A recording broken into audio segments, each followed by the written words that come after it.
तशरीफ़ लाए हैं वो इनके यहाँ रोज़ा खोल कर फिर तशरीफ़ लेकर जाए। इन्होंने इफ्तारी का अहतमाम किया है, मेहमान हजरात वो यहाँ इनके यहाँ इफ्तारी करके फिर तशरीफ़ ले जाएंगे। और तकबीर सुनते ज़रा तवज्जो के साथ, 4 तकबीर, नमाज जनाजा, फ़र्ज़ किफ़ाया, सना वास्ते अल्लाह तबारक व तआला के, दुरूद शरीफ वास्ते हुज़ूर नबी पाक साहिब औलाद सल्लल्लाहु अलैहि वसल्लम के, दुआ वास्ते हाज़िर इस मस्जिद के, मुँह तरफ खाना काबा शरीफ के पीछे इस इमाम के अल्लाहु अकबर कहेंगे।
रहमत में जगह बख्शी, पुरस्कान लफ्ज़ों खताओं की माफ़ी अता फरमा। मौला करीम, माफ़ फरमाना बख्श देना तुझे पसंद है।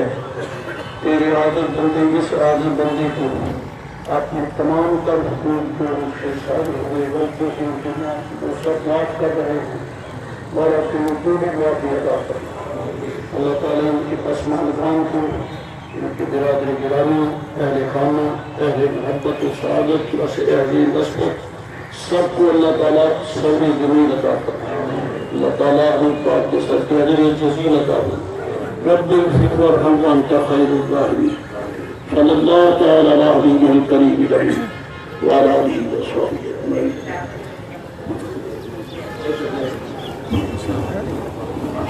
ये भी नजर आ रही है आज।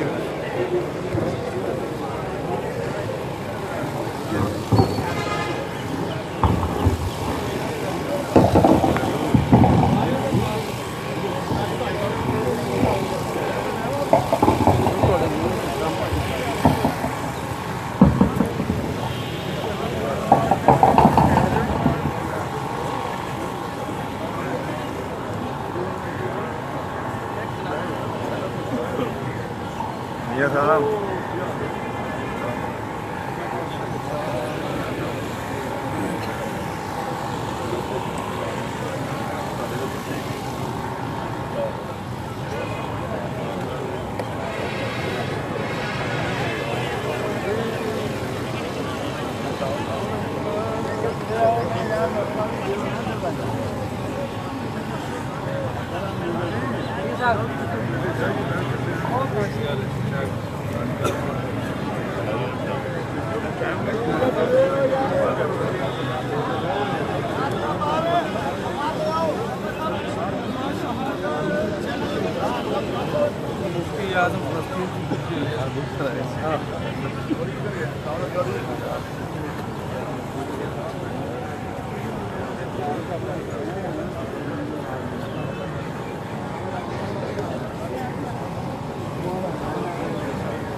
हवा चलती सुन हवा भी बंद हो।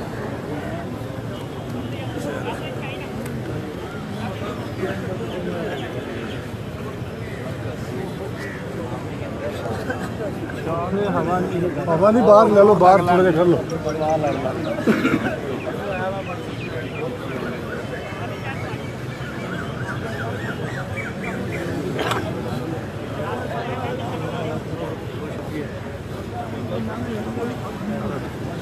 थोड़ा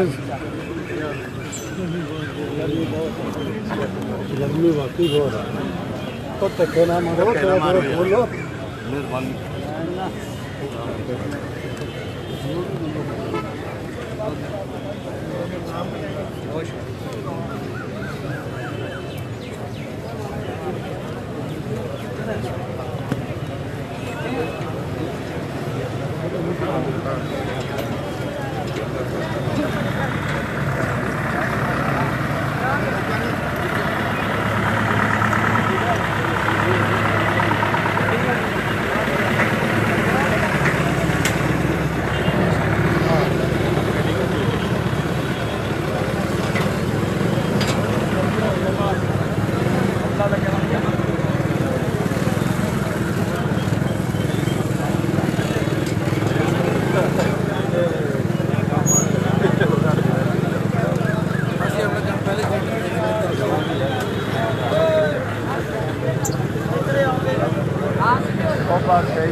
चल जाना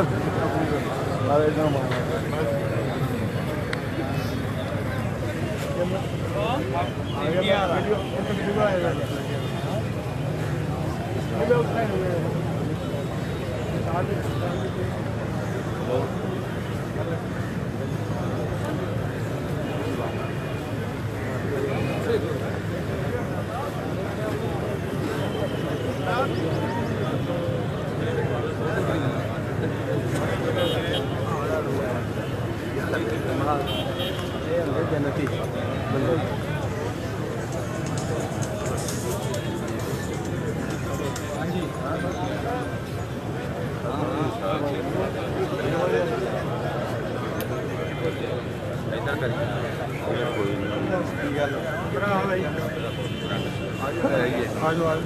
आज लेट हो जाना हाँ जी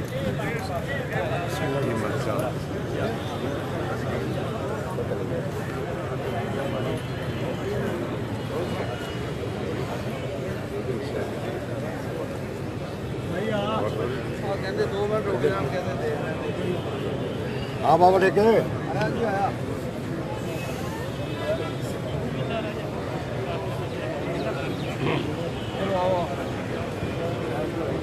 तो यार चलो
ਇਸ ਮੌਕੇ ਤੇ ਉਹਨਾਂ ਨੂੰ ਆਉਂਦੇ ਨੇ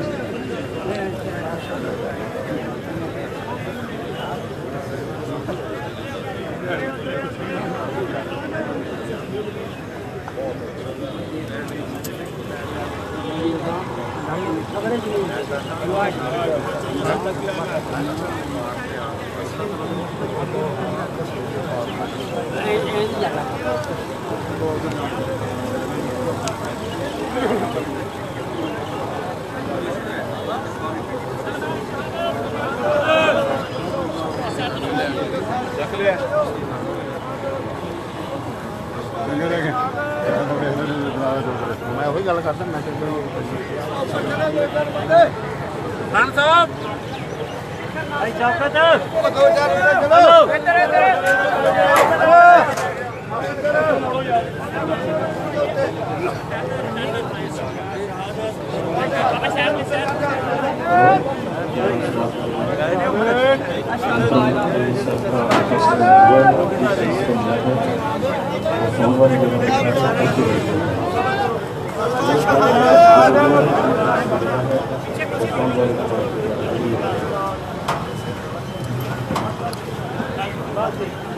ठीक है